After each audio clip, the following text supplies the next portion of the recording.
Hello बच्चों, मैं हूं doctor Akhilesh Pandey.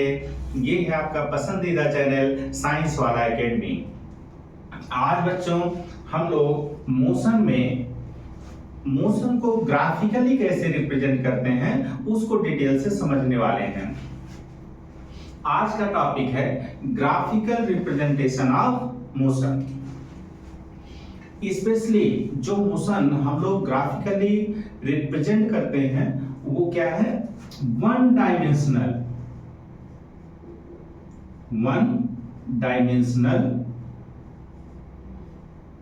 Straight line motion.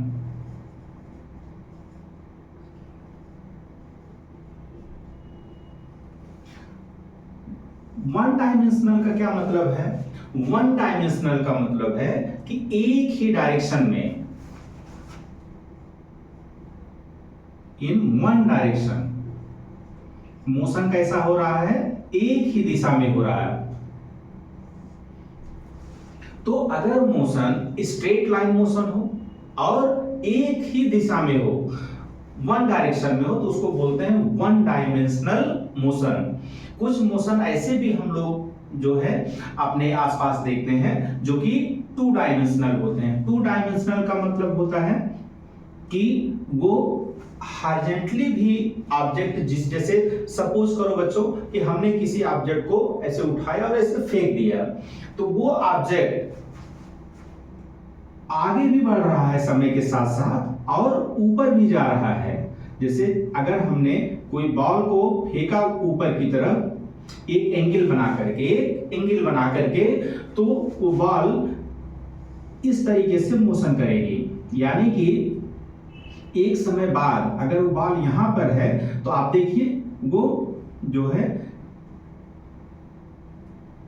Horizontal direction में भी वो मूव की है और यहां से वो हाइट भी इसकी ऊपर पहुंची है, तो वर्टिकल डायरेक्शन में भी उसका मूवमेंट हुआ है और हॉरिजॉन्टल डायरेक्शन में भी उसका मूवमेंट हुआ है। तो ऐसे मोशन को टू डायमेंशनल मोशन बोलते हैं कि एक ही साथ बॉडी वर्टिकल डायरेक्शन में भी जा रही है और साथ साथ हॉरिजॉन्टल डायरेक्शन में भी आगे बढ़ रही है।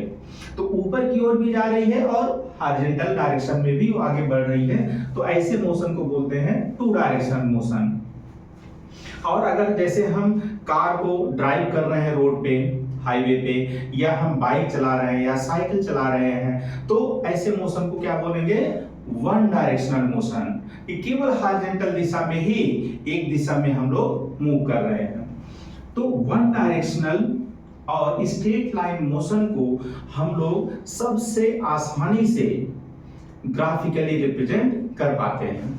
तो यही रीजन है कि जो ग्राफिकल रिप्रेजेंटेशन जो मोशन का हम लोग स्टडी करते हैं, स्पेशली किसका करते हैं कि ऐसा मोशन जो कि स्ट्रेट लाइन में हो और वन डायरेक्शन में हो। उसके पीछे का रीजन क्या है अभी आपको समझ में आ जाएगा 2 मिनट में।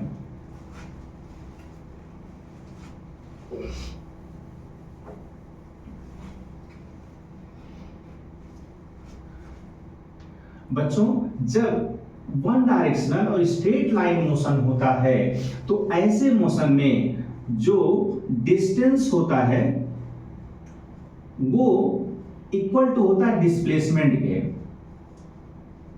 मैंने पिछले लेक्चर में बताया था बच्चों कि डिस्टेंस और डिस्प्लेसमेंट में क्या अंतर है कि डिस्प्लेसमेंट में मैग्नीट्यूड के साथ साथ हम डायरेक्शन की भी बात करते हैं। तो डायरेक्शन तो हमने फिक्स ही कर दिया कि एक ही डायरेक्शन में मोशन है, तो दोनों का मैग्नीट्यूड तो सेम हो गया ना। डिस्प्लेसमेंट है क्या? Distance with direction.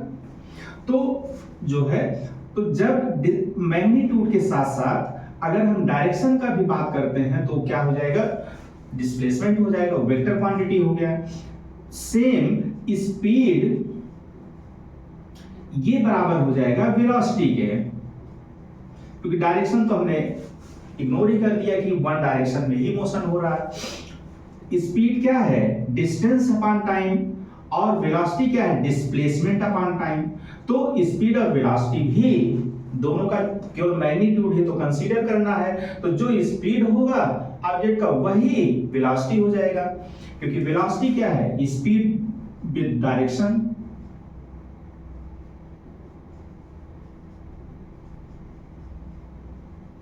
तो ये वजह है बच्चों कि हम one dimensional straight line motion को ही क्यों ग्राफिकली रिप्रेजेंट करते हैं, क्यों उतना आसान जो है, क्यों ये आसान हो जाता है, क्योंकि उसमें डिस्टेंस टाइम का जो भी ग्राफ आएगा वही सेम ग्राफ अप्लाई होगा डिस्प्लेसमेंट और टाइम के लिए। जो ग्राफ हम स्पीड और टाइम के लिए बनाएंगे वही सेम ग्राफ अप्लाई हो जाएगा वेलोसिटी और टाइम के लिए। अब हमको ये सीखना है कि ग्राफ हम लोग बनाते कैसे हैं। ग्राफिकल रिप्रेजेंटेशन कैसे करते हैं।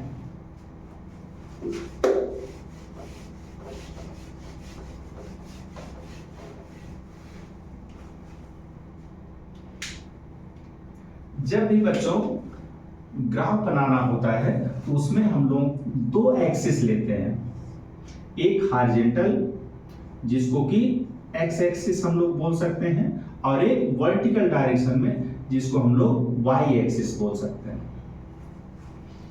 तो जब भी कोई ग्राफ बनाना होगा तो हमेशा दो फिजिकल क्वांटिटी हमको कंसीडर करनी पड़ेगी।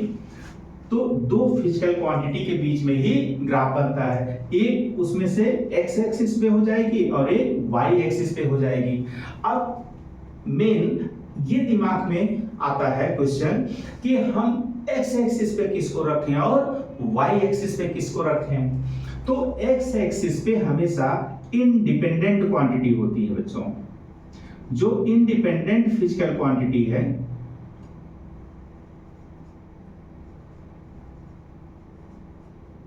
वो एक्स एक्सिस पे होगी, और जो डिपेंडेंट फिजिकल क्वांटिटी होगी वो वाई एक्सिस पे होगी। इसका क्या मतलब है, कैसे हम जानेंगे इंडिपेंडेंट कौन है, कौन डिपेंडेंट क्वांटिटी है।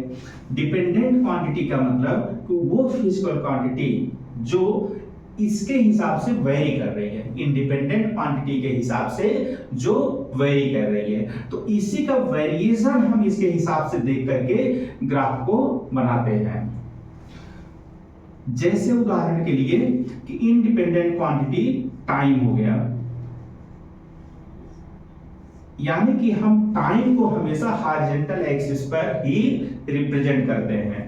डिपेंडेंट टाइम के हिसाब से वेरी क्या कर रहा है, डिस्टेंस ट्रेवल्ड, कितना डिस्टेंस। अभी हम जो है यहां पे थे और जब हम मूव करके यहां पहुंच गए कुछ समय बाद, तो टाइम के हिसाब से हमारे पोजीशन बदल रही है।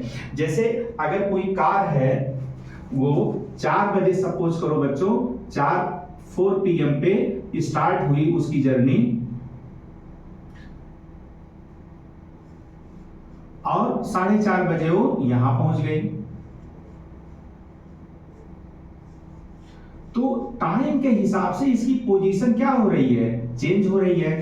तो टाइम एक्स जो है एक्स एक्सिस पे हो जाएगा, और जो डिस्टेंस ट्रेवल्ड, जैसे ये सपोज करो बच्चों हमने यहां से जर्नी स्टार्ट की, तो यहाँ 0 से हमने स्टार्ट किया और सपोज करो कि आधे घंटे में हम 20 किलोमीटर चले, तो डिस्टेंस ट्रेवल्ड कितना हो गया, 20 किलोमीटर। अगर हम सोचें कि हमको 4:15 पे देखना है तो हम कहीं बीच में होंगे, तो यहां पर डिस्टेंस ट्रेवल्ड अलग हो गया। तो यानी कि जो डिस्टेंस हम ट्रेवल कर रहे हैं, जो डिस्टेंस कवर कर रहे हैं, वो टाइम के अनुसार बदल रहा है। तो बदलने वाली जो चीज है वो यहां पे रहेगी। ये फिजिकल क्वांटिटी इसके अकॉर्डिंग चेंज हो रही है।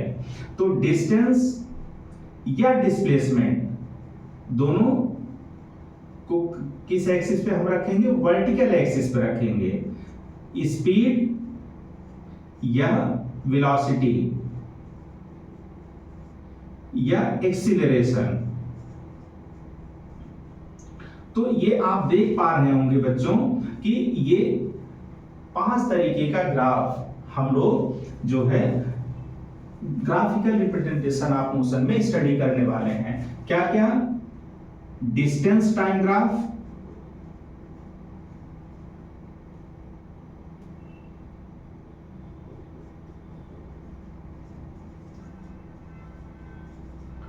दूसरा डिस्प्लेसमेंट टाइम ग्राफ,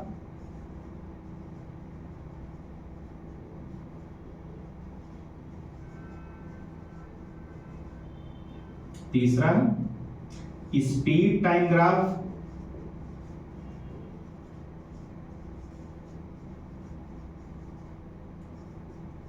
चौथा वेलोसिटी टाइम ग्राफ,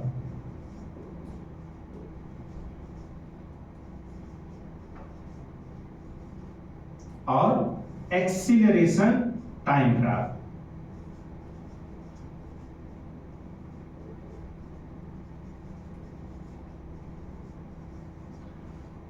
तो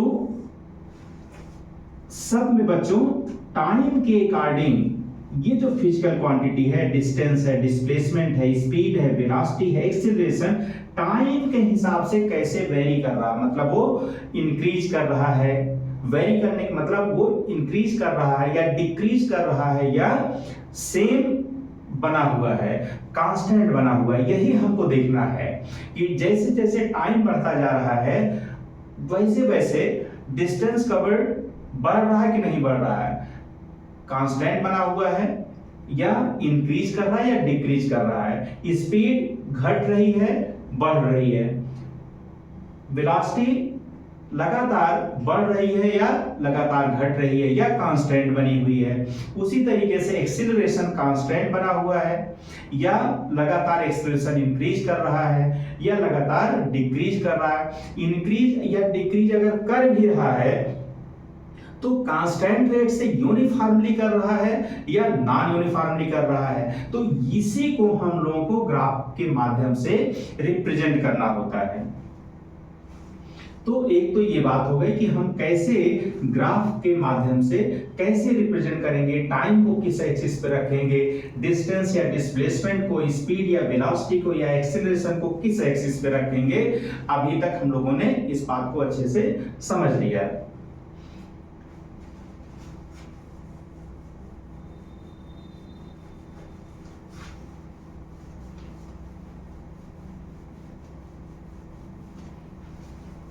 और ये भी हम लोगों ने देख लिया कि क्यों जो है one directional straight line motion को ही हम ग्राफ के माध्यम से स्टडी करते हैं, क्योंकि सबसे आसान वही है। क्यों? क्योंकि वहां पे जो डिस्टेंस टाइम का ग्राफ होगा वही सेम ग्राफ डिस्प्लेसमेंट और टाइम का होगा। जो स्पीड टाइम का ग्राफ होगा वही सेम ग्राफ वेलोसिटी और टाइम का होगा। अब आगे ये समझना बच्चों कि ग्राफ के जो ग्राफ को रिप्रेजेंट करते हैं हम लोग मोशन को ग्राफ के माध्यम से, उसमें पूछा क्या जाता है, क्या हमको देखना होता है। तो उसमें स्पेशली 3 प्रकार के क्वेश्चंस पूछे जाते हैं। क्या? सबसे पहले कि नेचर ऑफ ग्राफ क्या है,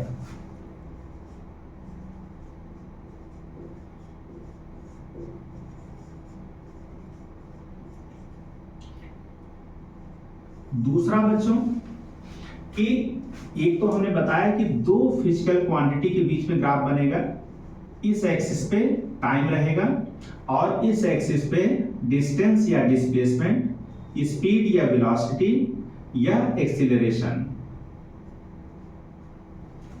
तो जो भी ग्राफ 2 के बीच में हम बना रहे हैं तो उसका नेचर कैसा है, यानी कि कैसा दिख रहा है।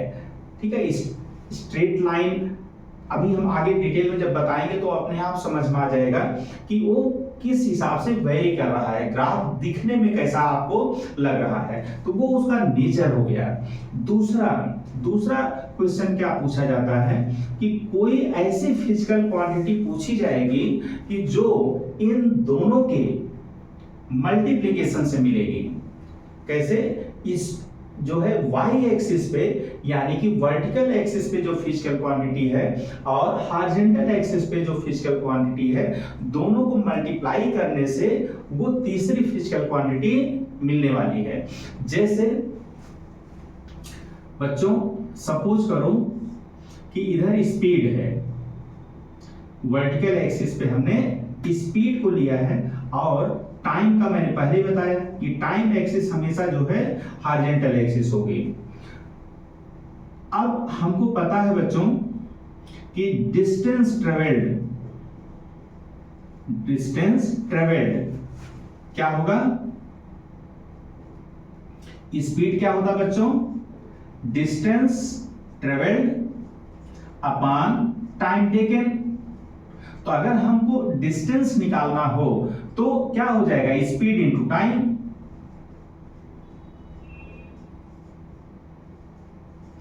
तो हम आसानी से देख सकते हैं कि अगर हमको डिस्टेंस ट्रेवल निकालना है और हमारे सामने जो ग्राफ है वो किसका है, स्पीड और टाइम का है, स्पीड और टाइम का है। तो हम क्या देख पा रहे हैं कि स्पीड और टाइम जिनके बीच में ग्राफ बना हुआ है, दोनों को जब हम मल्टीप्लाई कर रहे हैं तो हमको क्या मिल जा रहा है कि वो ऑब्जेक्ट उतने टाइम में कितना डिस्टेंस को ट्रेवल किया। तो ये जो डिस्टेंस है बच्चों, ये जो ग्राफ है, ग्राफ में एरिया निकाल करके मिलेगा। ग्राफ में जैसे सपोज करो बच्चों ये ग्राफ ऐसे है, तो इस लाइन जो है, इस लाइन और टाइम एक्सिस के बीच में जितना एरिया है इसको हमको कैलकुलेट करना पड़ेगा। तो जो एरिया है, एरिया जो लाइन ग्राफ में जो एरिया कवर्ड जो भी आ रहा है क्वांटिटी, वही डिस्टेंस ट्रेवल्ड होगा। तो एक तो ये हो गया कि एक फिजिकल क्वांटिटी ऐसी पूछी जा रही है कि जो दो फिजिकल क्वांटिटी के बीच में ग्राफ बना है, दोनों के मल्टीप्लिकेशन से वो क्वांटिटी मिल रही है। तो वो फिजिकल क्वांटिटी कैसे मिलेगी, एरिया निकालेंगे। ग्राफ में हम लोग क्या निकालेंगे, एरिया निकालेंगे। तीसरा क्वेश्चन क्या है, तीसरा क्वेश्चन बच्चों ये पूछा जाता है कि ऐसी कोई फिजिकल क्वांटिटी पूछेंगे कि जो दोनों के रेशियो से मिलेगी, डिवीजन से डिवाइड करके मिलेगी। सपोज करो कि स्पीड और टाइम या वेलोसिटी और टाइम का ग्राफ है और हमसे पूछा गया एक्सीलरेशन। तो हमको पता है एक्सीलरेशन क्या होता है, change in velocity upon change in time. एक पर्टिकुलर टाइम में कितना चेंज हुआ, वेलोसिटी में कितना बदलाव आया, वो वेलोसिटी बढ़ी कितना बढ़ी, ठीक है।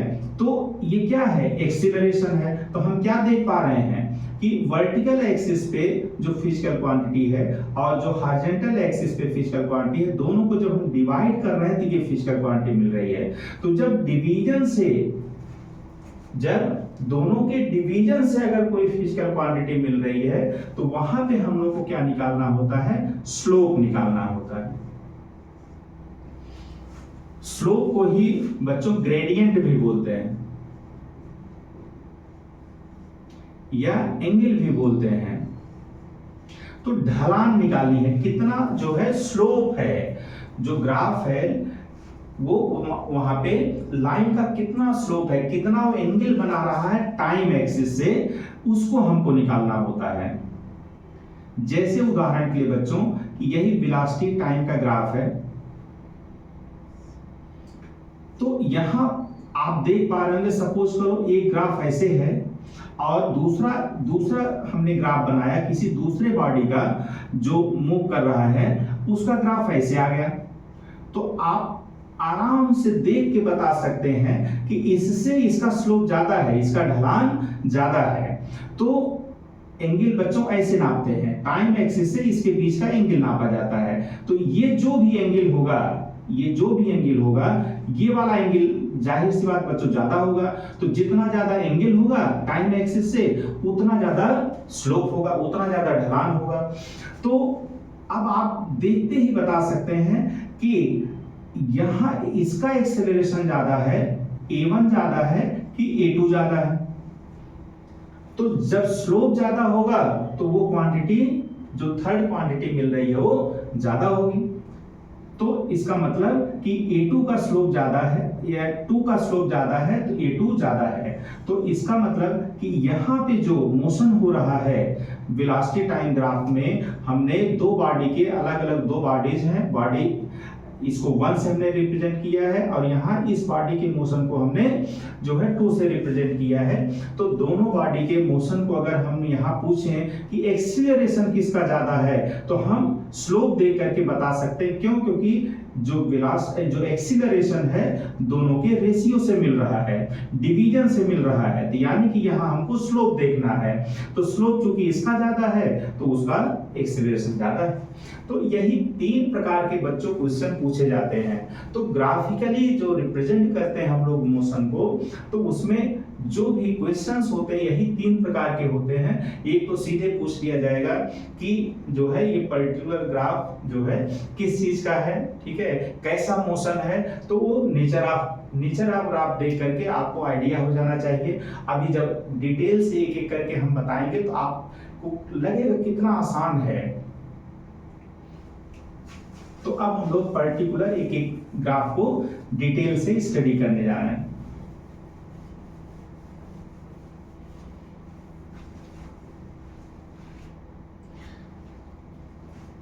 बार बार हम बच्चों जैसे बोल रहे हैं लाइन ग्राफ भी कई प्रकार का होता है। जैसे बार ग्राफ आपने देखा होगा कि जब क्रिकेट मैच आप टीवी में देख रहे होते हैं तो बार बार इस तरीके से बन के आता है कि यहाँ पे ओवर, कौन सा ओवर है और यहाँ पे कितने, उस ओवर में कितने रन बने हैं। इसको जो है जैसे पहला ओवर, दूसरा ओवर, तीसरा ओवर, चौथा ओवर, तो यहाँ पे ग्राफ एक बार बना देते हैं। क्या बना देते हैं? बार बना देते हैं। जैसे दूसरे ओवर में ऐसे लंबा बार बन गया, इसका मतलब इसमें खूब रन बने। यहाँ पे छोटा बार बना, इसका मतलब कम रन बने। जैसे अगर कोई चौथे ओवर में आउट हो गया तो यहाँ पैसे इस तरीके से रिप्रेजेंट कर दिया जाता है, आउट हो गया। तो ये जो है इसको बार ग्राफ बोलते हैं। क्या बोलते हैं? Bar graph. जो एक ही डायरेक्शन में अगर स्ट्रेट लाइन मोशन हो रहा, 1 डायमेंशनल स्ट्रेट लाइन मोशन अगर हो रहा है तो उसमें जो ग्राफ बनता है बच्चों वो बार नहीं, उसमें क्या है, लाइन बनती है।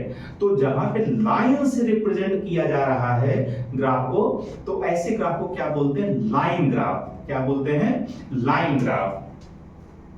तो हम लोग जो भी मोशन में स्टडी करने जा रहे हो क्या है सर? Line graph. जहां पे ग्राफ किससे बनेगा? एक लाइन से बनेगा। तो सबसे पहले बच्चों हम लोग डिटेल से समझने वाले हैं डिस्टेंस टाइम ग्राफ या डिस्प्लेसमेंट टाइम ग्राफ। तो दोनों ही सेम होगा क्योंकि मोशन एक ही दिशा में है, तो हम लोग को डायरेक्शन को ध्यान रखना ही नहीं है, केवल मैग्नीट्यूड देखना है। तो मैग्नीट्यूड तो जो डिस्टेंस होगा वही जो है डिस्प्लेसमेंट होगा, जो स्पीड का होगा वही वेलोसिटी होगा।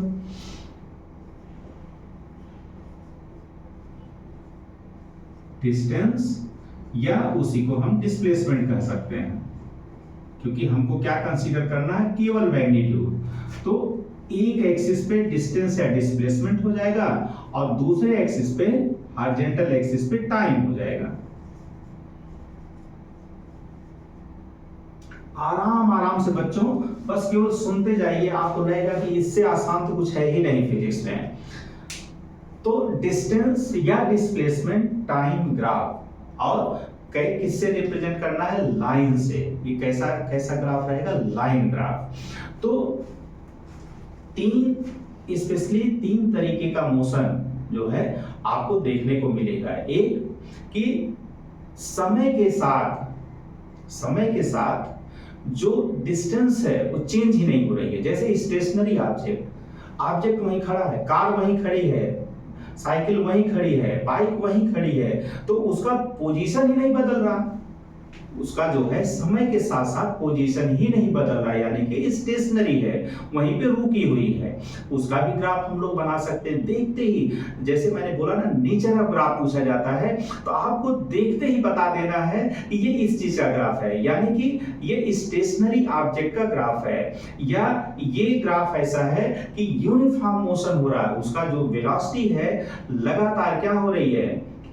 लगातार कांस्टेंट अमाउंट में इंक्रीज कर रही है, या कांस्टेंट अमाउंट में डिक्रीज कर रही है, या एक नॉन यूनिफॉर्म मोशन का मतलब कि जहां पे स्पीड यूनिफॉर्मली इंक्रीज नहीं कर रही है, मतलब कांस्टेंट अमाउंट में। जैसे सपोज करो कि हर सेकेंड किसी बॉडी की जो वेलोसिटी है वो इंक्रीमेंट जो हो रहा है, सपोज करो भी 10 मीटर पर सेकेंड है और 1 सेकेंड बाद वो 20 मीटर पर सेकेंड हो गया, अगले 1 मिनट में फिर 10 का इंक्रीमेंट हो गया, मतलब 20 से 30 हो गया, अगले सेकंड फिर 10 का ही इंक्रीमेंट हुआ।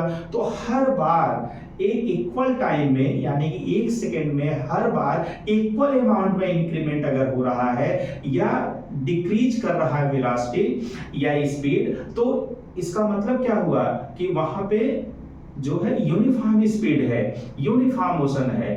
और अगर इंक्रीमेंट या डिक्रीज ये कांस्टेंट नहीं है, कभी स्पीड तेज हो जा रही है, कभी स्पीड धीमी हो जा रही है, यानी कि कभी डिस्टेंस ट्रेवल्ड ज्यादा हो जा रहा है, कभी डिस्टेंस ट्रेवल्ड कम हो जा रहा है। जैसे कि हम लोग भीड़ भाड़ में जब जो है गाड़ी चला रहे होते हैं, या सपोज करो हम हिली एरिया में है, पहाड़ पर गाड़ी चला रहे हैं, तो कभी धीमा, कभी तेज, कभी बहुत तेज। तो जब लगातार जो है चेंज होता रहता है, नॉन यूनिफॉर्म मोशन जिसको बोलते हैं, कि जो है इक्वल अमाउंट में चेंज नहीं हो रहा है, इक्वल टाइम में इक्वल अमाउंट में जब चेंज ना हो तो नॉन यूनिफॉर्म मोशन। तो यही हम लोगों को इसी को ग्राफ के माध्यम से रिप्रेजेंट करना है। और इसको जो है जैसे सपोज करो, सबसे पहले हम लोग लेते हैं कि एक स्टेशनरी ऑब्जेक्ट है, यानी कि टाइम के हिसाब से, टाइम के साथ उसका जो पोजीशन वो चेंज नहीं हो रहा है, तो क्या उसको कैसे रिप्रेजेंट करेंगे? तो डिस्टेंस टाइम ग्राफ, इसको बच्चों dt लिख दे रहे हैं, dt ग्राफ। ये डिस्टेंस भी हो सकता है, डिस्प्लेसमेंट भी हो सकता है, क्योंकि डायरेक्शन को हमको ध्यान नहीं देना है, क्योंकि वन डायरेक्शनल मोशन है। तो dt graph for a stationary object, कैसा? Stationary object.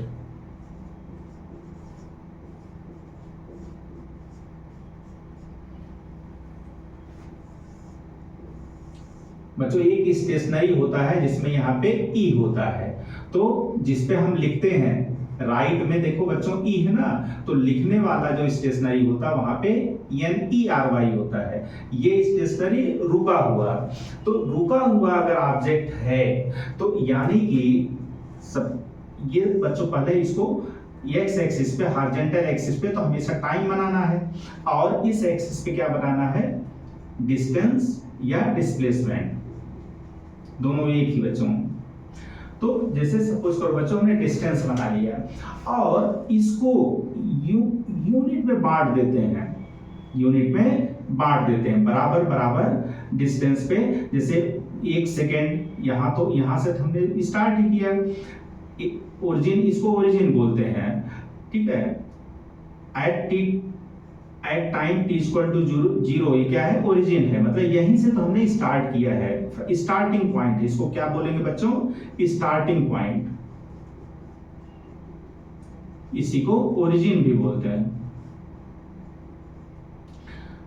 2 second, 3 second, 4 second, तो टाइम को बच्चों हम किस में लिख रहे हैं? सेकेंड में। तो ये दिखाना होता है बच्चों कि हम किस में ले रहे हैं। जैसे अगर हम डिस्टेंस को जो मेजर कर रहे हैं वो मीटर में कर रहे हैं कि किलोमीटर में कर रहे हैं, वो हमको यहाँ पे दिखाना होता है। तो सेम बच्चों उसी तरीके से यहाँ भी बराबर बराबर दूरी पे इसको डिवाइड करना होता है, और इसको भी हम लोग जैसे 10 मीटर, 20 मीटर, 30 मीटर, 40 मीटर, इस तरीके से हम रिप्रेजेंट कर दिए।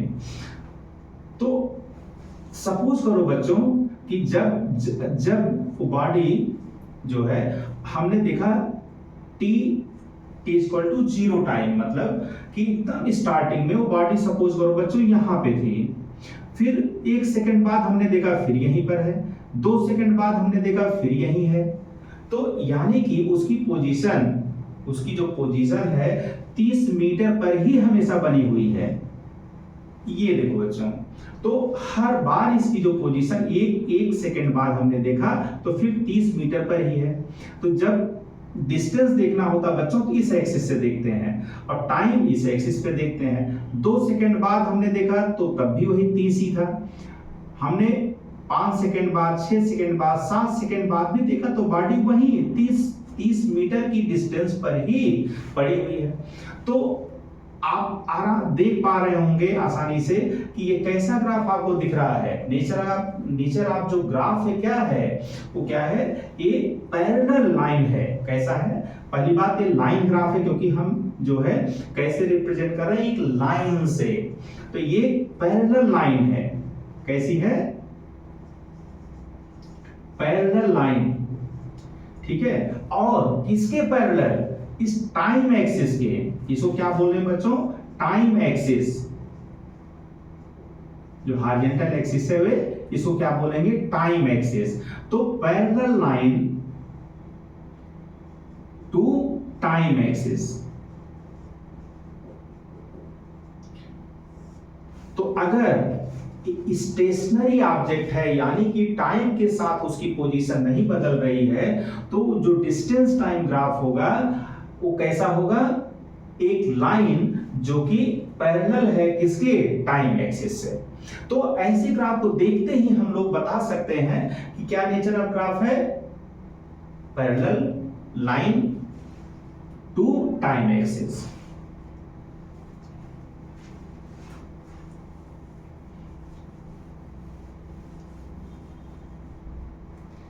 दूसरा बच्चों, हम लोग आते हैं कि distance time graph for uniform motion. Distance time graph for uniform motion.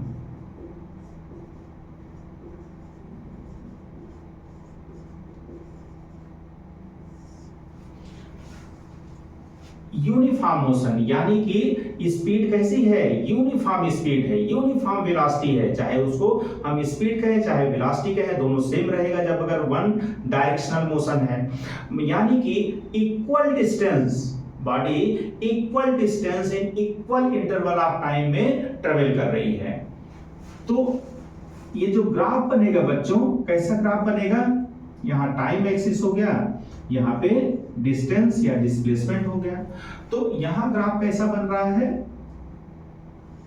कैसे बच्चों, एक स्ट्रेट लाइन जो है, एक स्ट्रेट लाइन और एक एंगल बना करके टाइम के साथ। तो इसको अगर आपसे पूछा जाए कि नेचर ऑफ ग्राफ क्या होगा, तो क्या आप बोलोगे कि ये स्लोप बना करके जो लाइन है, distance time graph for uniform motion कैसा होगा कि एक लाइन जो कि टाइम एक्सिस से एक एंगल बना रही है। क्या बना रही है, एक एंगल बना रही है, एक स्लोप बना रही है। तो ये नेचर ऑफ ग्राफ हो गया।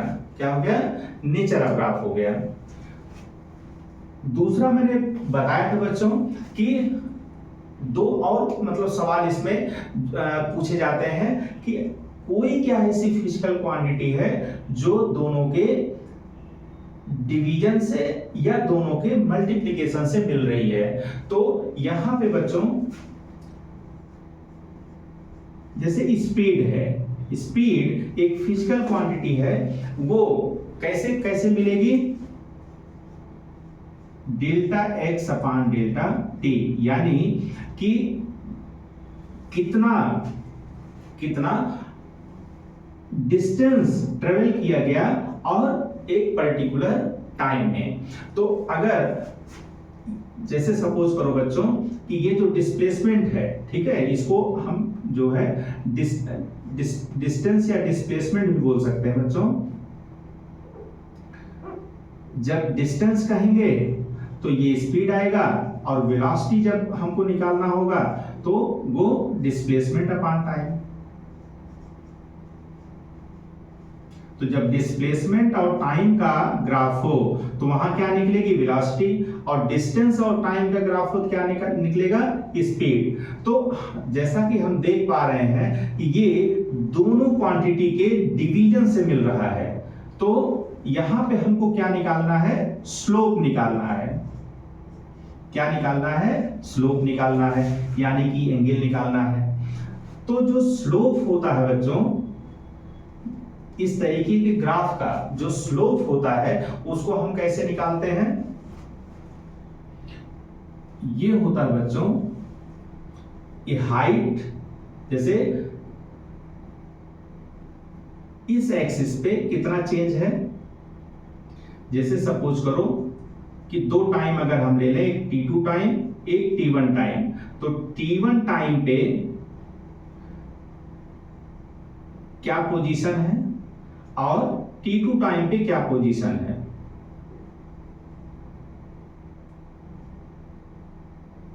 तो ये सपोज करो बच्चों t1 टाइम पे इसकी पोजीशन x1 है, t2 टाइम पे इसकी पोजीशन x2 है, थोड़ा सा और जो है डिस्टेंस बढ़ गई।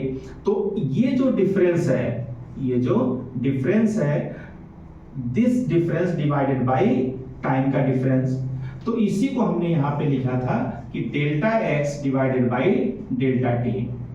तो ये हाइट वर्टिकल एक्सिस पे जो क्वांटिटी का डिफरेंस है डिवाइडेड बाय हॉरिजॉन्टल एक्सिस मतलब टाइम एक्सिस पे जो डिफरेंस आ रहा है, इसी को बच्चों स्लोप बोलते हैं।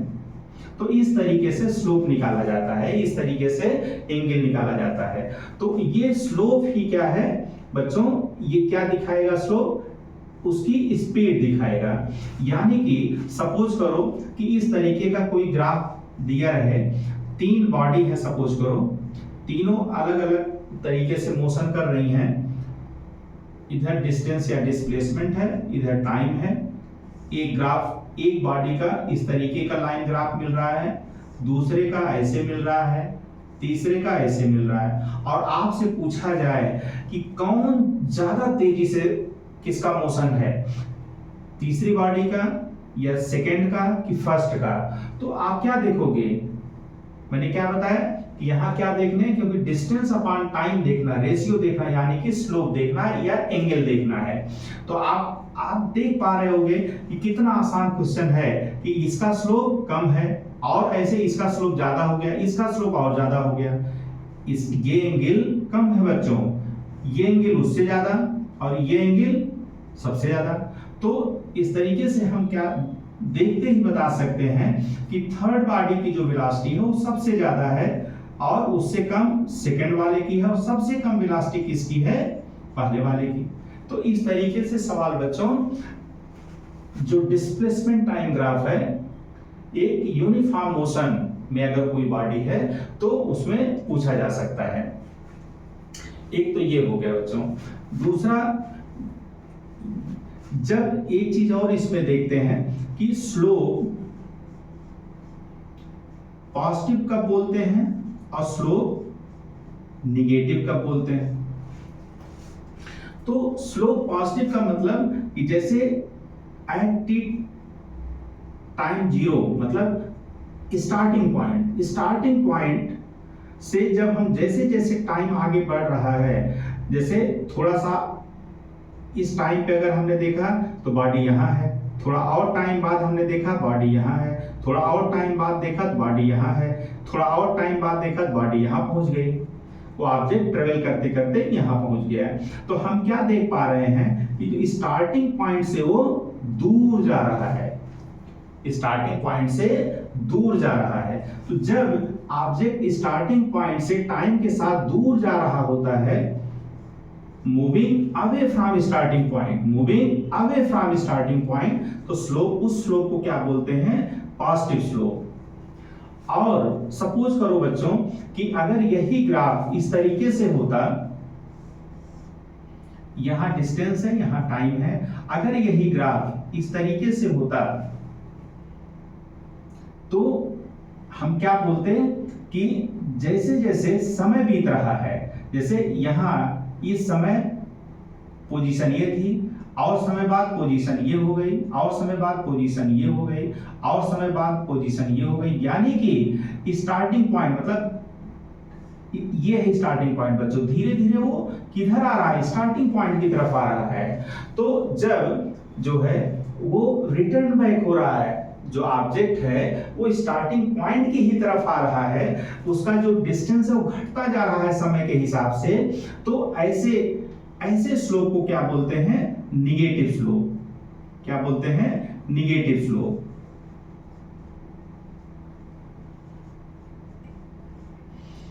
तो ये बताता है, पॉजिटिव स्लोप ये बताता है कि वेलोसिटी या स्पीड ऑब्जेक्ट की टाइम के साथ लगातार इंक्रीज कर रही है। और नेगेटिव स्लोप क्या बताएगा कि लगातार उसकी जो स्पीड है वो घटती जा रही है। तो जब ब्रेक लगाएंगे तो इस तरीके का ग्राफ बच्चों देखने को मिलेगा। और जब हम एक्सेलरेट कर रहे होंगे, लगातार जो स्पीड है वो बढ़ रही होगी, तो इस तरीके से मिलेगा। अगर यूनिफॉर्मली स्पीड बढ़ रही है कि equal increment in equal time, तो यूनिफॉर्म मतलब उसको यूनिफॉर्म मोशन बोलते हैं, यानी कि वहां पे जो इंक्रीमेंट है हमेशा इक्वल मिलेगा, इक्वल टाइम में इक्वल इंक्रीमेंट, या इक्वल टाइम में इक्वल घटेगा भी, तो वो यूनिफॉर्म मोशन कहलाता है। तो इस तरीके से हम स्लोप को पॉजिटिव या नेगेटिव स्लोप भी बोलते हैं।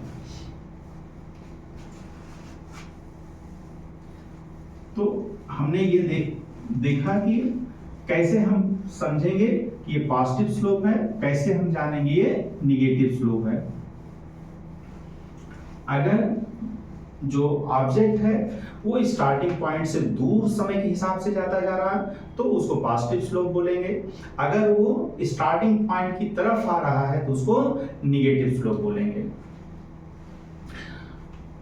अब तीसरा बच्चों, डिस्टेंस टाइम ग्राफ, जब मोशन यूनिफॉर्म ना हो, यानी कि स्पीड जो है इक्वल टाइम में इक्वल इंक्रीमेंट ना हो, या इक्वल टाइम में इक्वल डिक्रीज इन स्पीड ना हो, वो कभी बहुत ज्यादा स्पीड स्लो हो गई, कभी धीरे धीरे स्लो हो रही है, कभी बहुत ज्यादा तेज हो गई, कभी थोड़ा कम तेज हो रही है। तो अगर स्पीड टाइम के हिसाब से बढ़ रही है लेकिन इक्वल इंटरवल में इक्वल अमाउंट में नहीं बढ़ रही है, तो ऐसे मोशन को क्या बोलेंगे? Non uniform motion. तो डिस्टेंस टाइम, तीसरा जो ग्राफ बच्चों है वो क्या है? Distance time graph of non uniform motion.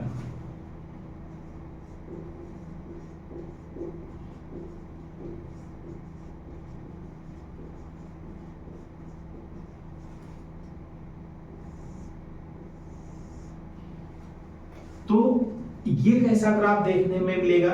इसको जब हम बनाएंगे, इसको ग्राफिकली जब हम रिप्रेजेंट करेंगे तो कैसा बन करके आएगा उसको देखते हैं। तो यहाँ पे नॉन यूनिफॉर्म मोशन में दो केसेस आपको देखने को मिलेंगे।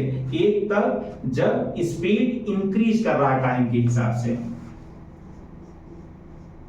स्पीड इंक्रीजिंग विद टाइम,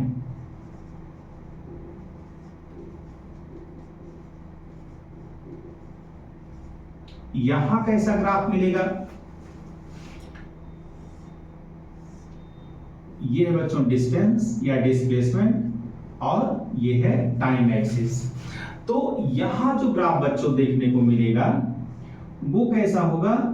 ऐसे, यानी कि समय के हिसाब से जो स्लोप है, यहाँ स्पीड क्या हो रही है? इंक्रीज हो रही है। स्पीड हमने अभी बताया कि डिस्टेंस और टाइम ग्राफ का जो स्पीड होगा वहां क्या कैसे मिलेगा? डिवीजन से, यानी कि स्लोप वहां देखना है।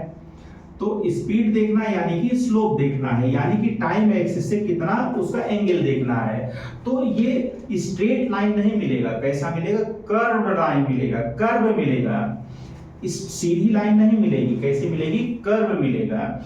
और कर्व ऐसा मिलेगा कि समय के हिसाब से जो स्पीड इंक्रीज करने का मतलब स्लोप इंक्रीज कर रहा है, टाइम के हिसाब से उसका स्लोप इंक्रीज कर रहा है। स्पीड यानी कि स्लोप, चाहे स्पीड की बात करें या डिस्प्लेसमेंट टाइम का अगर ग्राफ होता तो हम वेलोसिटी की बात करते। यहाँ स्लोप समय के साथ साथ बढ़ना चाहिए, ऐसा ग्राफ आएगा कि वहां जैसे किसी कर्व पे हम स्लोप कैसे दिखाते हैं? जिस पॉइंट पे हमको स्लोप निकालना है वहां पे हम क्या करते हैं? एक टेंजेंट खींच देते हैं। क्या करते हैं? टेंजेंट। आप देख पा रहे होंगे जैसे यहां पर टेंजेंट कैसे होगा? ये ऐसे होगा, यहां पे ऐसे होगा। तो एक टच करते हुए उस पॉइंट को टच करते हुए एक जो है लाइन खींच देते हैं, तो उस पर्टिकुलर पॉइंट पे वो टेंजेंट ही स्लोप होता है उस पॉइंट पे। तो आप देख के ही बता सकते हैं कि बच्चों इसका स्लोप क्या है, कम है। जैसे जैसे समय बढ़ रहा है, ऑब्जेक्ट जो है जब इस जगह पे है तो उसका स्लोप बढ़ गया, यहाँ पे स्लोप और बढ़ गया। तो समय के साथ साथ स्लोप क्या हो रहा है, इंक्रीज कर रहा है। यहाँ ऐसे है, यहाँ जाके और ऐसे हो गया, फिर और ऐसे हो गया, फिर और ऐसे हो गया। तो समय के साथ साथ अगर जैसे जैसे समय बढ़ रहा वैसे वैसे इस कर्व का स्लोप बढ़ रहा है, यानी कि स्पीड बढ़ रही है। अगर यही डिस्प्लेसमेंट टाइम ग्राफ होता तो वेलोसिटी बढ़ रही है। तो जब समय के साथ साथ स्लोप बढ़े यानी कि स्पीड और वेलोसिटी बढ़े तो उसका ग्राफ इस तरीके से होगा बच्चों, कि कर्व ऐसा होगा कि उसका स्लोप समय के साथ साथ बढ़े। और दूसरी कंडीशन क्या होगी कि जब जो ऑब्जेक्ट की स्पीड है वो समय के साथ यूनिफॉर्मली न घटे। अगर यूनिफॉर्मली घटेगी तब तो ग्राफ स्ट्रेट लाइन हो जाएगा। अगर नॉन यूनिफॉर्मली घट रही है, speed increasing with time non uniformly, यहां पे ब्रैकेट में लिख दे रहे हैं बच्चों नॉन यूनिफॉर्मली, तो स्पीड का जो इंक्रीमेंट है वो यूनिफॉर्मली नहीं है। दूसरा ग्राफ क्या होगा, स्पीड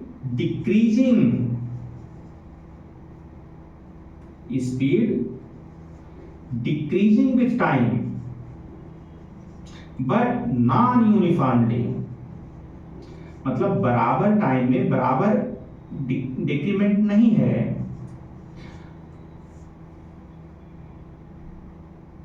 तो नॉन यूनिफॉर्मली अगर स्पीड घट रही है टाइम के साथ साथ तो वहां पे ग्राफ कैसे मिलेगा बच्चों, वहां पे कैसे ग्राफ मिलेगा, ऐसे। अब आप देख पा रहे होंगे कि इस समय पे इस टाइम पे अगर हम इसका जो है स्लोप देखना हो तो कैसे देखेंगे कि इस पॉइंट पे एक टेंजेंट खींचेंगे, इस समय पे देखना एक टेंजेंट खींचेंगे, इस समय पे देखना ऐसे टेंजेंट खींचेंगे। तो लगातार आप देख पा रहे होंगे कि टेंजेंट यहाँ पे क्या है, ज्यादा है, जो स्लोप है वो ज्यादा है, फिर स्लोप घट गया यहाँ पे, फिर और घट गया यहाँ पे। तो स्लोप घट रहा है, समय के साथ साथ स्लोप घटता जा रहा है, यानी कि स्लोप यानी कि स्पीड डिस्टेंस अपॉन टाइम। जो स्लोप होता है, स्लोप कैसे निकालते हैं हमने अभी बताया कि वर्टिकल एक्सिस पे जो क्वांटिटी है उसको उसमें कितना चेंज आया, और हॉरिजॉन्टल एक्सिस पे जो क्वांटिटी है उसमें कितने टाइम के चेंज में कितना चेंज आया। तो vertical upon horizontal, height upon base, जब ये निकालते हैं बच्चों तो ये स्लोप आ जाता है। तो ये चूंकि डिवीजन से मिल रहा है इसलिए यहाँ पे क्या हम देखेंगे, स्लोप देखेंगे, यानी कि टाइम एक्सिस से उसका एंगल देखेंगे। तो ये जो स्लोप है लगातार क्या हो रहा है, समय के साथ साथ घटता जा रहा है। तो कैसा नेचर ऑफ ग्राफ होगा, डिस्टेंस टाइम ग्राफ। अगर हम नॉन यूनिफॉर्म मोशन, और ऐसा नॉन यूनिफॉर्म मोशन जो जहां पे जो स्पीड है समय के साथ नॉन यूनिफॉर्मली डिक्रीज कर रही है, तो कैसा ग्राफ होगा, ऐसा कर्व होगा। और अगर यूनिफॉर्मली नॉन यूनिफॉर्मली इंक्रीज कर रही है तो इस तरीके का कर्व आएगा। और अगर यूनिफॉर्मली इंक्रीज कर रही है या यूनिफॉर्मली डिक्रीज कर रही है तो कैसा ग्राफ आएगा, स्ट्रेट लाइन ग्राफ आएगा। अगर यूनिफॉर्मली इंक्रीज हो रहा है डिस्टेंस टाइम ग्राफ इस तरीके का होगा, पॉजिटिव स्लोप। यहां कैसा स्लोप है, पॉजिटिव स्लोप है। अगर डिस्टेंस टाइम का ग्राफ इस तरीके का बच्चों, इस तरीके का कि समय जैसे जैसे समय आगे बढ़ रहा है बॉडी किधर आ रही है, स्टार्टिंग पॉइंट की तरफ आ रही है, तो इसको क्या बोलेंगे, निगेटिव स्लोप। ये निगेटिव स्लोप है और ये पॉजिटिव स्लोप है। तो ये है बच्चों इस तरीके का, जो ये यूनिफॉर्म मोशन जब होगा, यूनिफॉर्मली जब जो है स्पीड बढ़ेगी, ये यूनिफॉर्मली स्पीड घट रही है ये नॉन यूनिफॉर्मली स्पीड इंक्रीज कर रही है, ये नॉन यूनिफॉर्मली स्पीड डिक्रीज कर रही है। ये 4 ग्राफ जो है आपके सामने है, और एक ही ग्राफ और बचा क्या, जब स्टेशनरी ऑब्जेक्ट है तो डिस्टेंस ऐसे, टाइम ऐसे, तो ये एक सीधी लाइन होगी और टाइम एक्सिस के पैरेलल। ये 5 ग्राफ बच्चों क्या याद नहीं हो सकते? आराम से आप देख के ही आपको बता देना चाहिए कि क्या नेचर ऑफ ग्राफ है। ऐसे कहीं बना है तुरंत आप समझ जाओ। डिस्टेंस टाइम आप देखो, वर्टिकल एक्सिस से डिस्टेंस है और हॉरिजॉन्टल एक्सिस से टाइम है, और स्ट्रेट लाइन और स्लोप पॉजिटिव। तो कैसा ग्राफ है? यूनिफॉर्म मोशन, मतलब स्पीड यूनिफॉर्मली इंक्रीज कर रही है। इसको देखते ही आप बता दोगे यूनिफॉर्मली स्पीड डिक्रीज कर रही है। इसको देखते ही आप बता दोगे कि नॉन यूनिफॉर्मली स्पीड इंक्रीज कर रही है, और इसको भी आप देखते ही बता सकते हो कि नॉन यूनिफॉर्मली स्पीड डिक्रीज कर रही है।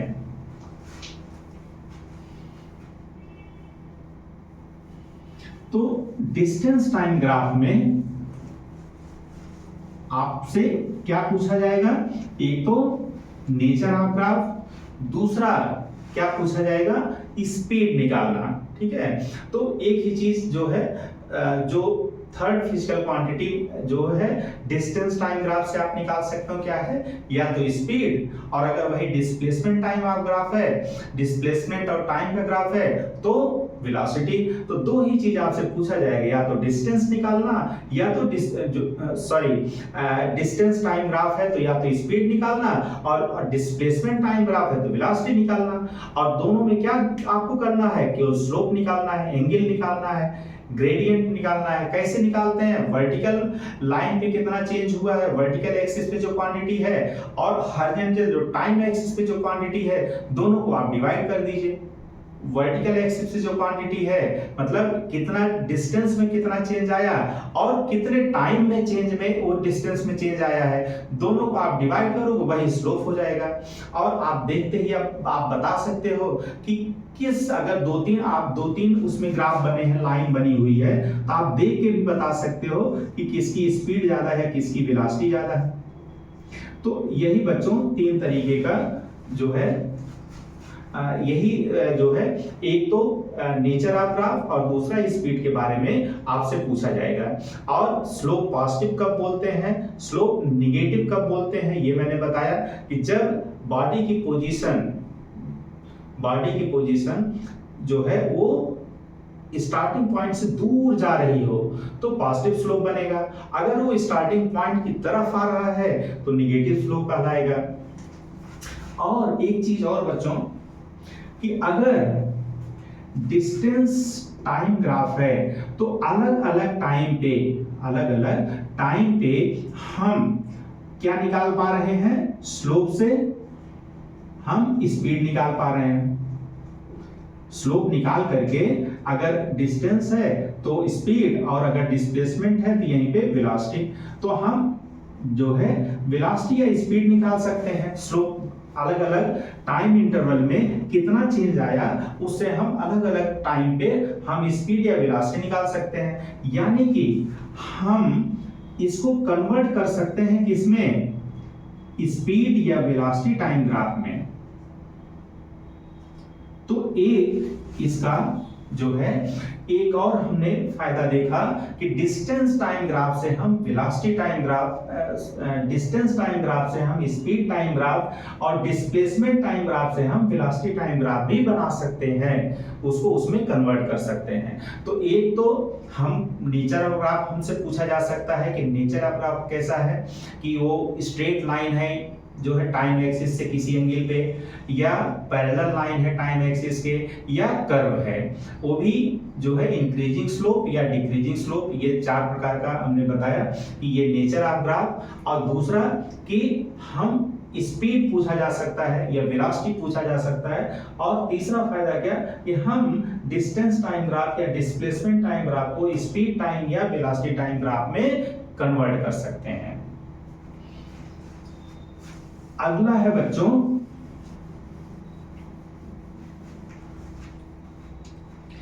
अगला है वेलोसिटी टाइम ग्राफ या speed time graph.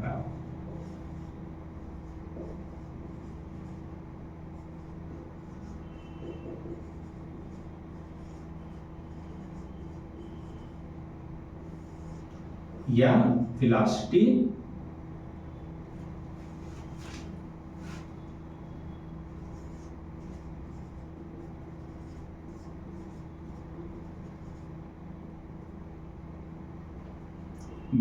Time graph.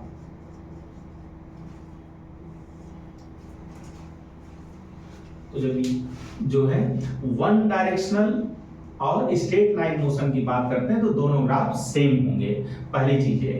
तो जैसे हमने डिस्टेंस टाइम ग्राफ को अलग अलग बताया था, वैसे हम अब स्पीड टाइम ग्राफ या वेलोसिटी टाइम ग्राफ को भी अलग अलग बताएंगे। तो सबसे पहले हम लोग कंसीडर करेंगे कि velocity time graph for a body moving with constant velocity.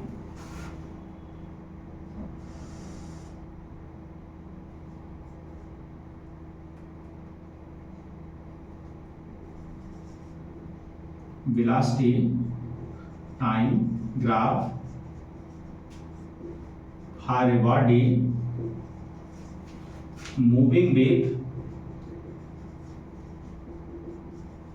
Constant velocity, यानी कि टाइम के साथ उसकी वेलोसिटी चेंज नहीं हो रही है। कांस्टेंट वेलोसिटी से वो बॉडी कांस्टेंट, जैसे हम हाईवे पे चले जा रहे हैं और एक्सीलरेशन ले ही नहीं रहे हैं, अगर हमारी जो वेलोसिटी है या स्पीड है अगर वो 80 किलोमीटर पर आवर है तो वही मेंटेन है। तो जब स्पीड या वेलोसिटी चेंज ही ना हो, टाइम के साथ साथ वो चेंज ही ना हो, तो ऐसे में जो वेलोसिटी टाइम ग्राफ कैसे होगा, इधर वेलोसिटी, इधर हमने बताया कि हमेशा हॉरिजॉन्टल एक्सिस पे क्या लेंगे, टाइम लेंगे। तो ये कैसा ग्राफ आएगा बच्चों, वेलोसिटी चेंज ही नहीं हो रही है, टाइम के साथ साथ लगातार सेम बनी हुई है। तो ये कैसा ग्राफ आ रहा है बच्चों, स्ट्रेट लाइन और parallel to the time axis. आप क्या बोलोगे, straight line parallel to the time axis.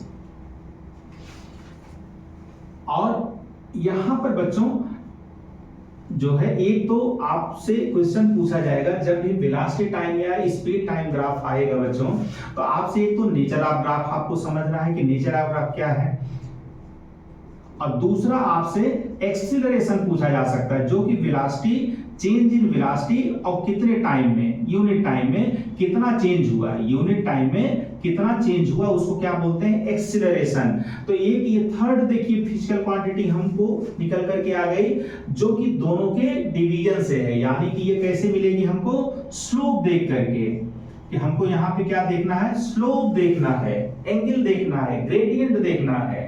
और दूसरा, अगर वेलोसिटी या स्पीड हमको निकालना है, सॉरी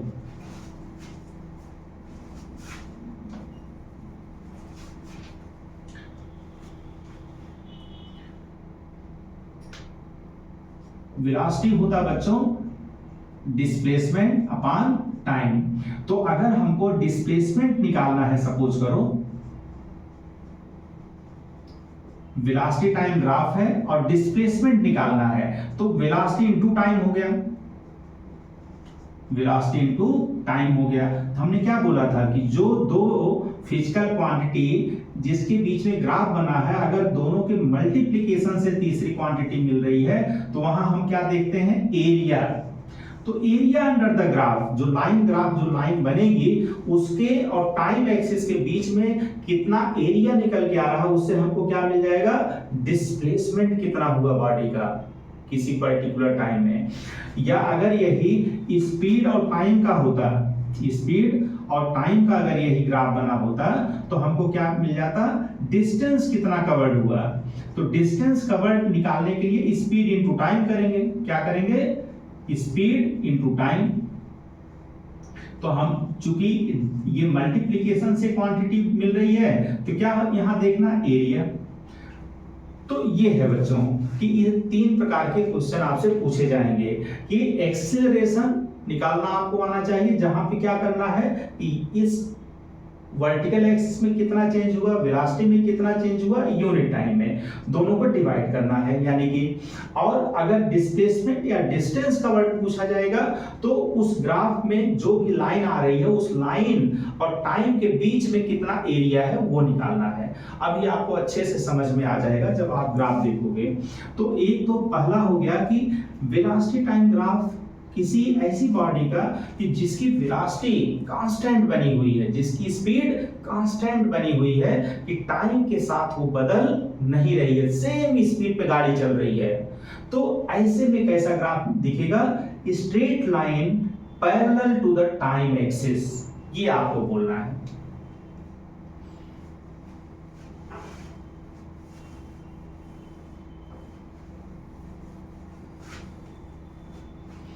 दूसरा बच्चों कि velocity time graph for a body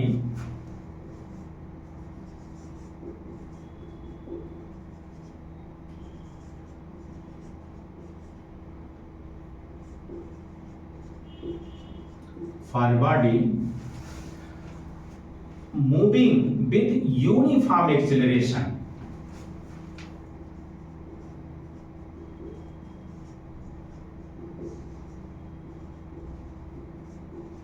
moving with uniform acceleration।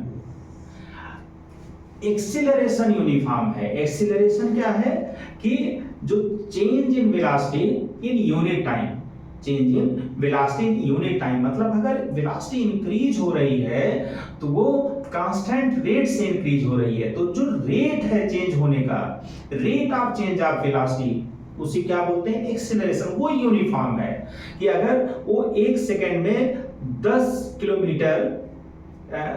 10 metre पर सेकंड का सपोज करिए कि वो इंक्रीमेंट है, तो हमेशा हर सेकंड वो 10 मीटर पर सेकंड से इंक्रीमेंट उसमें मिलेगा।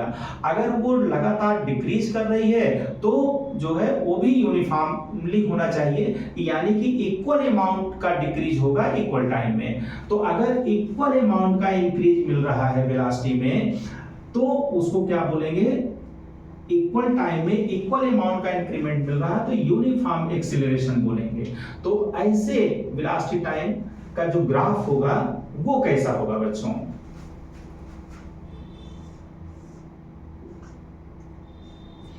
वो ऐसे होगा बच्चों कि वो टाइम एक्सिस के साथ एक स्लोप बनाते हुए स्ट्रेट लाइन होगी। क्या होगा, टाइम एक्सिस के साथ एक स्लोप बना करके जो है स्ट्रेट लाइन ग्राफ आएगा। तो नेचर ऑफ ग्राफ ऐसा होगा। यहां बच्चों आप लोग एक चीज देख रहे होंगे कि at time t equal to 0 मतलब स्टार्टिंग पॉइंट पे वो बॉडी कहां से स्टार्ट कर रही है, मतलब यानी कि यहाँ पे वेलोसिटी क्या है, t इक्वल टू 0। यहाँ पे वेलोसिटी क्या है, वेलोसिटी इस एक्सिस पे देख रहे हैं। सपोज करो बच्चों ये 10 मीटर पर सेकेंड है, यहाँ पे 20 मीटर पर सेकेंड है। एक इक्वल इंटरवल पे जो है 30, 40, 50। तो यहाँ पर क्या वेलोसिटी है, 0। यानी कि स्टार्टिंग पॉइंट पे वो जो ऑब्जेक्ट है या जो बॉडी है वो स्टार्टिंग पॉइंट पे खड़ी थी, स्टेशनरी थी। 0 से इसको स्टार्ट करना है, 0 से स्टार्ट करना मतलब इनिशियली वो बॉडी रेस्ट में होनी चाहिए, इनिशियली वो बॉडी रेस्ट में होनी चाहिए। तो इसको हम क्या बोलेंगे कि इनिशियली एट रेस्ट। तो इस तरीके का ग्राफ आएगा कि अगर कोई वेलोसिटी टाइम ग्राफ है ऐसे बॉडी का कि जहां पे वेलोसिटी यूनिफॉर्मली इंक्रीज कर रही है यानी कि यूनिफॉर्म एक्सेलरेशन है, तो ग्राफ स्ट्रेट लाइन होगा और ओरिजिन से शुरू होगा और एक एंगल बनाते हुए जो है एक एंगल इंक्लिनेशन, एक जो है स्लोप बना करके होगा। अगर ये कहा जाता कि बॉडी इनिशियली रेस्ट पे नहीं था, जब हमने ग्राफ बनाना शुरू किया तो ऑलरेडी उसकी वेलोसिटी सपोज करो 10 थी, 10 मीटर पर सेकेंड उसकी वेलोसिटी थी और वहां से हमने ग्राफ बनाना शुरू किया। तो यहां पर वेलोसिटी टाइम ग्राफ इस तरीके से होगा, वो ओरिजिन से शुरू नहीं होगा।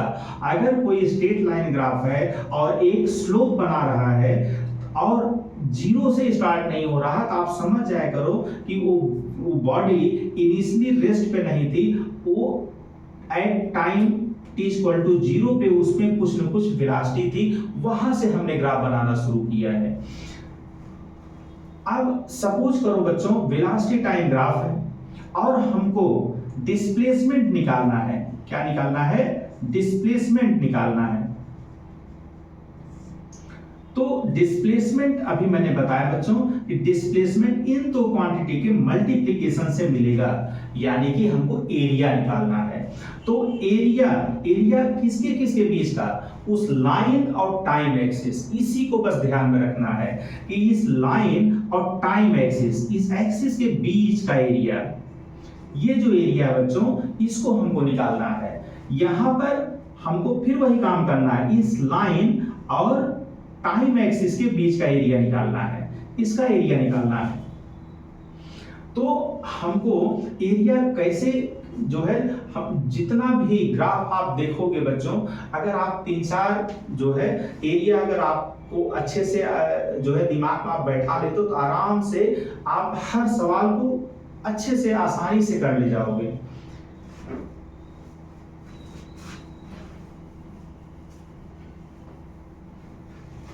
कोई भी बच्चों, कोई भी ग्राफ जो है VT का कोई भी ग्राफ हो, या जो है जहां पर एरिया आपको निकालना हो, तो जो फिगर बन करके आएगी, या तो वो ट्रायंगल होगी। क्या होगी? ट्रायंगल। तो एरिया ऑफ ट्रायंगल इस तरीके का, ट्रायंगुलर, जैसे ये बच्चों जैसे इस तरीके का है, ये स्ट्रेट लाइन है, तो यहां पे क्या मिला है? ट्रायंगल मिला, एक ट्रायंगल मिला, राइट एंगल ट्रायंगल। तो ट्रायंगल का ग्राफ, अगर ट्रायंगुलर ग्राफ है, मतलब जो एरिया हमको निकालना है ट्रायंगल का निकालना है, तो एरिया ऑफ ट्रायंगल क्या होता है? Half base into height.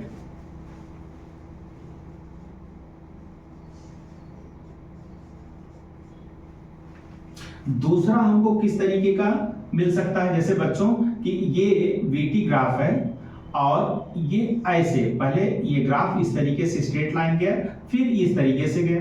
तो अब हमको ये जो देखने को मिल रहा है फिगर, ये क्या है? एक रेक्टेंगल है। क्यों? क्योंकि इसका जो है लेंथ और ब्रेथ अलग अलग है। तो अगर रेक्टेंगल हो तो एरिया ऑफ रेक्टेंगल निकालना है, एरिया ऑफ रेक्टेंगल। ये क्या है बच्चों? ये लेंथ इंटू ब्रेथ।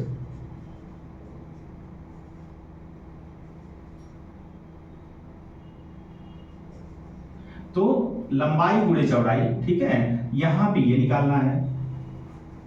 अगर यही स्क्वायर होता, सपोज करो बच्चों यही स्क्वायर होता, जैसे इस तरीके का ग्राफ अगर हो, अगर ये स्क्वायर है तब क्या हो जाएगा? यहां पे एरिया ऑफ स्क्वायर निकालना रहेगा। ये क्या हो जाएगा? चाहे आप लेंथ ले लो, चाहे आप ब्रेथ ले लो, उसका स्क्वायर, चाहे लेंथ का स्क्वायर, चाहे ब्रेथ का स्क्वायर। एक और आकृति आपको देखने को मिल सकती है, क्या? ट्रेपेजियम।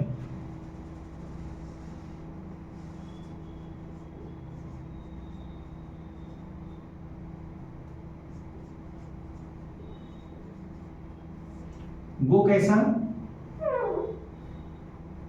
वो इस तरीके का आकृति, जैसे सपोज करो यही अगर ऐसे होता, तो यहां पर जो है मतलब ये जब दोनों हॉरिजॉन्टल और वर्टिकल लाइन दोनों पैरेलल होती हैं, तो या तो रेक्टेंगल बनेगा अगर दोनों लेंथ ब्रेथ अलग होगी, और अगर दोनों बराबर होगी तो स्क्वायर बनेगा। अगर उसमें से जो है ये दोनों वर्टिकल और हॉरिजॉन्टल लाइनें पैरेलल ना हो, तो उसको क्या बोलते हैं? ट्रेपेजियम। तो ट्रेपेजियम अगर है, जैसे सपोज करो बच्चों ऐसे अगर कोई आकृति है, तो उसमें क्या करते हैं?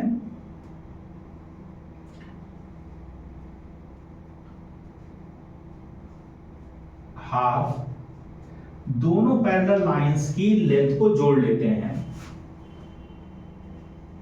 Sum of parallel lines. Sum of parallel lines into height.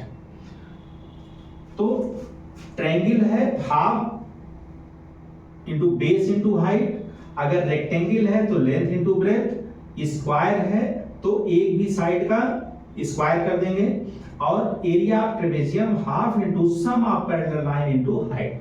तो इस तरीके से अगर बच्चों ये चारों का चारों फार्मूला अगर हमको याद हो तो कोई भी ग्राफिकल रिप्रेजेंटेशन वेलोसिटी टाइम का या स्पीड टाइम का हो और हमको डिस्टेंस या डिस्प्लेसमेंट अगर हमको निकालना हो आराम से निकाल लेंगे।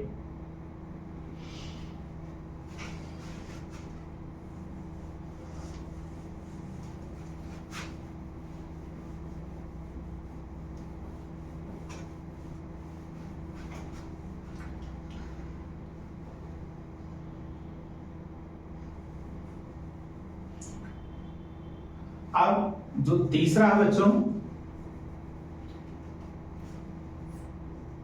Velocity time graph for a body moving with uniform acceleration but initially not at rest. तो जिसको हमने बताया था कि अगर वो रेस्ट से शुरू करेगा तो स्टार्टिंग पॉइंट से वो ग्राफ बनाएंगे, आप यहां से ग्राफ बनाएंगे, और रेस्ट से अगर नहीं शुरू करेगा तो यहां से बनाएंगे।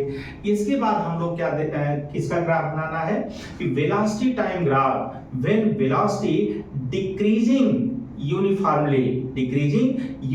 अभी तक हमने क्या बनाया था कि वेलोसिटी इंक्रीजिंग यूनिफॉर्मली, जहां एक्सेलरेशन की बात हो रही है। अब हम यहां पे रिटार्डेशन की बात कर रहे हैं कि एक्सेलरेशन निगेटिव, यानी कि रिटार्डेशन हो रहा है, डिसेलरेशन हो रहा है, तो वहां पे ग्राफ कैसा आएगा। Velocity time graph for a body moving with uniform retardation, यानी कि उसको हम बोल सकते हैं कि uniformly decreasing velocity, uniform retardation.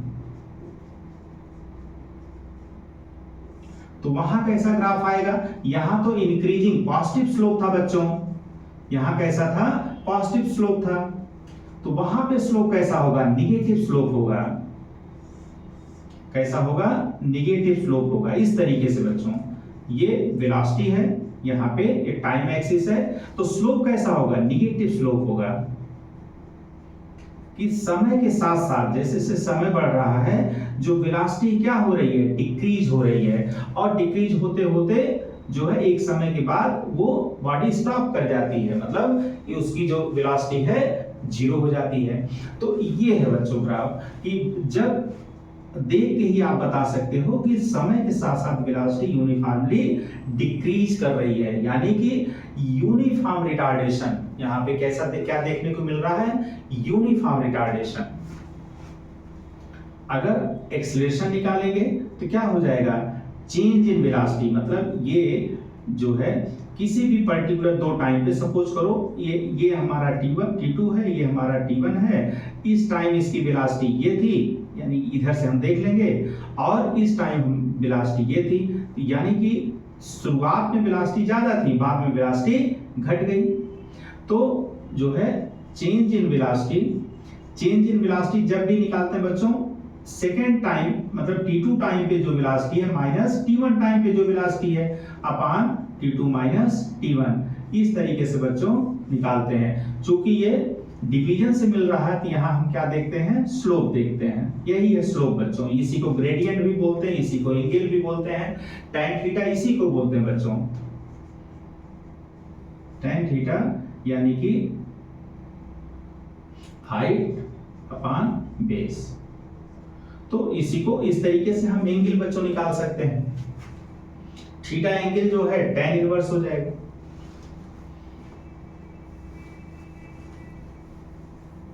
तो इस तरीके से हमने क्या क्या देखा कि अगर वेलोसिटी टाइम के साथ चेंज ही नहीं हो रही है, कांस्टेंट वेलोसिटी है, तो कैसा नेचर ऑफ ग्राफ होगा, स्ट्रेट लाइन और parallel to the time axis.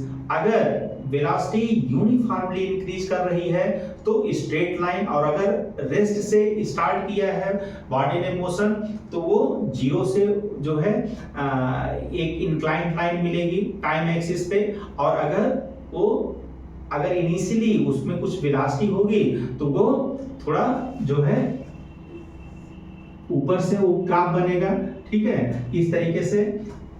और फिर हमने क्या देखा, यूनिफॉर्म रिटार्डेड अगर जो है मोशन है, यूनिफॉर्मली जो वेलोसिटी है टाइम के साथ अगर घट रही है तो वहां कैसा ग्राफ देखने को मिलेगा।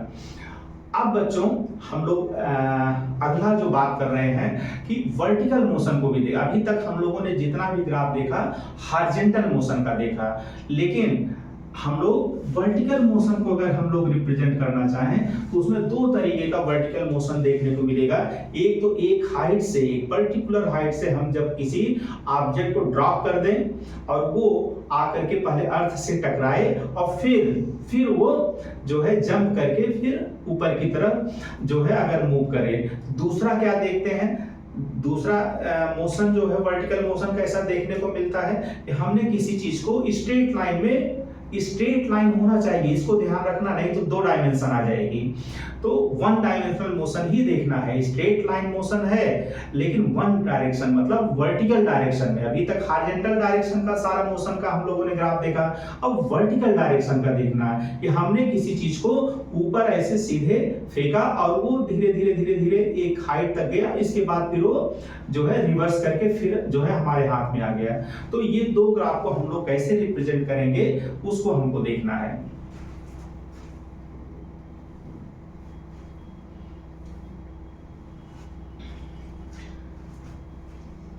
तो सबसे पहले हम लोग देखते हैं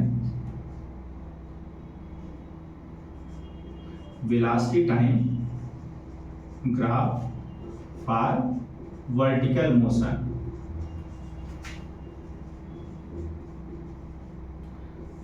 तो इसमें सबसे पहले हम लोग जो है जब किसी बॉडी को हम लोग अपवर्ड ऐसे थ्रो कर रहे हैं, ठीक है, हमने अपवर्ड उसको हमने फेंका और वो एक हाइट तक गया और फिर वहां से रिवर्स होकर के फिर हमारे हाथ में आ गया, ठीक है।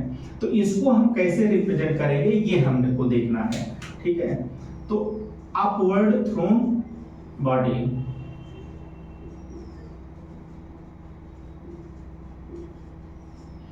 अपवर्ड थ्रोन बॉडी कि वो अपवर्ड हमने स्ट्रेट ऐसे ऊपर फेंका, ऊपर गया और धीरे धीरे उसकी वेलोसिटी, पहले तो हमने उसको वेलोसिटी थी, धीरे धीरे वेलोसिटी घटती जाएगी और एक ऐसा पोजीशन आएगा कि वहां पे वो जो है उसकी वेलोसिटी 0 हो जाएगी, मतलब और ऊपर नहीं जाएगा, फिर वो डाउनवर्ड फॉल करेगा और फिर हमारे हाथ में आ जाएगा। तो ऐसे जो है इसको अगर हम ग्राफिकली रिप्रेजेंट करेंगे तो कैसे करेंगे, ये वेलोसिटी है, ये टाइम है। तो जैसे जैसे टाइम बीत रहा है, जैसे जैसे टाइम बीत रहा है तो वेलोसिटी क्या हो रही, घट रही है। जैसे जैसे ऊपर ये बॉडी जा रही है वेलोसिटी घटती जा रही है और यहाँ पे वेलोसिटी 0 हो गई। तो हमको शुरू में ज्यादा वेलोसिटी है, धीरे धीरे उसकी वेलोसिटी 0 हो गई, देखिए धीरे धीरे घट रही है वेलोसिटी। और फिर जब वो डाउनवर्ड मोशन हो रहा है तो यहाँ पे तो 0 वेलोसिटी थी, धीरे धीरे इसकी वेलोसिटी बढ़ेगी ड्यू टू ये इसको हमने बताया था कि एक्सेलरेशन ड्यू टू ग्रेविटी, ये एक्सेलरेट करेगा हर सेकेंड कितना 9.8 मीटर पर सेकेंड से इसकी वेलोसिटी इंक्रीज करेगी हर सेकेंड। तो अब ये इसकी वेलोसिटी 0 से फिर यहाँ 0 थी, अब जब धीरे धीरे जब डाउनवर्ड मोशन होगा तो इसकी वेलोसिटी फिर इंक्रीज करेगी और फिर वही सेम, मतलब जब मेरे हाथ में फिर आ जाएगी तो उस समय उसकी वेलोसिटी फिर सेम होनी चाहिए। ये है बच्चों ग्राफ, तो इस तरीके से बनाना है। ये वेलोसिटी टाइम ग्राफ किसका है, जब हम किसी बॉडी को वर्टिकली अपवर्ड थ्रो कर रहे हैं, वर्टिकली अपवर्ड थ्रो कर रहे हैं और वो एक हाइट तक जा करके फिर वो डाउनवर्ड, फिर हमारे हाथ में वो अगर ऑब्जेक्ट आ जाता है तो उसको इस तरीके से हम लोग रिप्रेजेंट कर सकते हैं। दूसरा वर्टिकल मोशन कैसा होगा,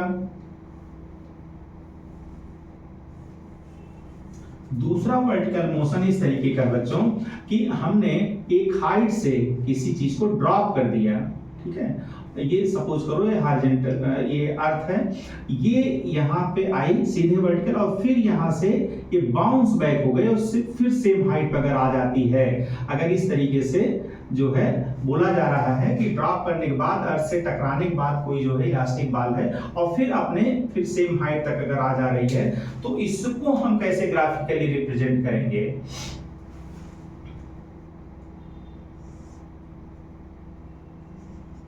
बाल ड्रॉप्ड, अगर ड्रॉप किया हमने तब क्या होगा। तो शुरू में क्या है, हमारे हाथ में गेंद थी, हमने ड्रॉप किया है, तो शुरुआती जो वेलोसिटी है वो तो जीरो है, मतलब वो जीरो से स्टार्ट होगा और धीरे धीरे जैसे जैसे नीचे आ रही है, ये बॉल जैसे से नीचे आ रही है, तो एक्सेलरेशन ड्यू टू ग्रेविटी मैंने बताया कि हर सेकेंड उसकी जो वेलोसिटी है 9.8 मीटर पर सेकेंड से बढ़ेगी। यानी कि शुरू में जीरो है, यहाँ वेलोसिटी है, टाइम है, तो धीरे धीरे उसकी वेलोसिटी बढ़ेगी, वेलोसिटी बढ़ती जा रही है और जो है ये टकरा करके जब ऊपर जाने लगेगी तो फिर वेलोसिटी इसकी क्या हो गई, फिर घट रही है। यहाँ वेलोसिटी बढ़ रही है जब नीचे आ रहा है और जब अपवर्ड जा रहा फिर वेलोसिटी घट रही है।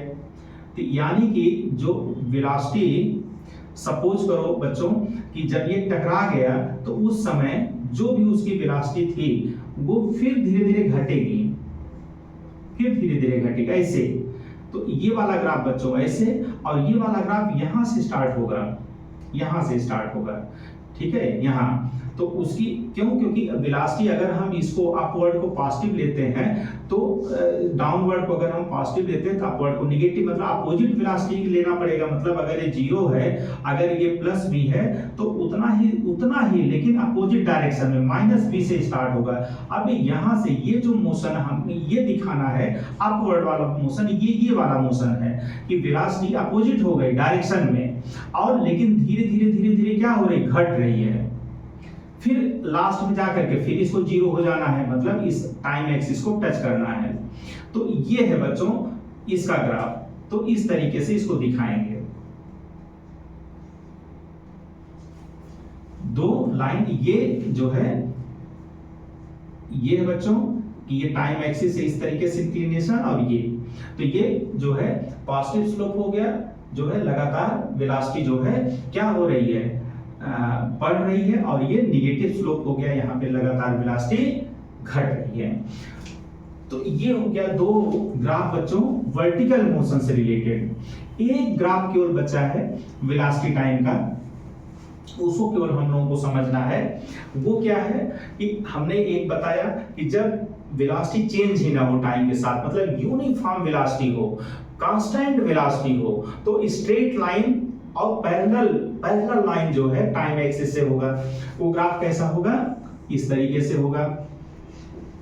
और अगर जो है वेलोसिटी लगातार जो है कांस्टेंटली बढ़ रही है, मतलब एक्सेलरेशन जो है यूनिफॉर्म है, तो इस तरीके से पॉजिटिव स्लोप ग्राफ होगा। और अगर वेलोसिटी लगातार घट रही है, इस तरीके से नेगेटिव स्लोप वाला ग्राफ होगा। और जो है एक मैंने बताया कि दो ग्राफ मैंने बताया किसका, वर्टिकल मोशन का, कि अगर हम जो है अगर बॉल को ऐसे ऊपर फेंक रहे हैं तब, और जब बॉल को ड्रॉप कर रहे हैं तब। तो जब हम ऊपर फेंक रहे हैं तो इस तरीके का ग्राफ आ रहा है, और जब बॉल को हम ड्रॉप किए तो एक ग्राफ ऐसे, और दूसरा ग्राफ जो है सेम उतना ही नीचे, यहाँ माइनस भी, और यहाँ से सेम उसी के नीचे यहाँ से स्टार्ट करके ऐसे। तो ये जो है इतने ग्राफ अभी मैंने बताया। इसमें केवल एक ग्राफ और बचा है, वो क्या है कि जब इंक्रीमेंट ऑफ वेलोसिटी वो कांस्टेंटली इंक्रीमेंट ना हो, मतलब जो है कांस्टेंट अमाउंट में ना हो।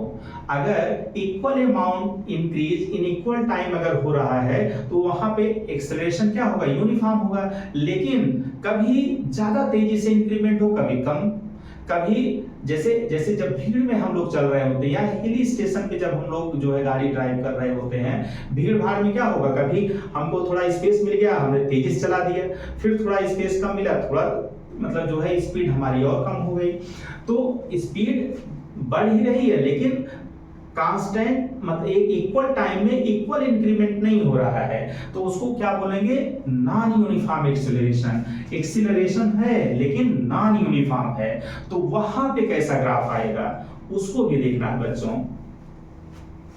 तो ये वेलोसिटी टाइम ग्राफ कब, जब नॉन यूनिफॉर्म एक्सीलरेशन है, मतलब इक्वल इंक्रीज इक्वल टाइम में नहीं हो रहा है, जब unequal increase in velocity in equal interval of time, मतलब इक्वल टाइम में इक्वल इंक्रीमेंट नहीं है, कभी ज्यादा कभी कम।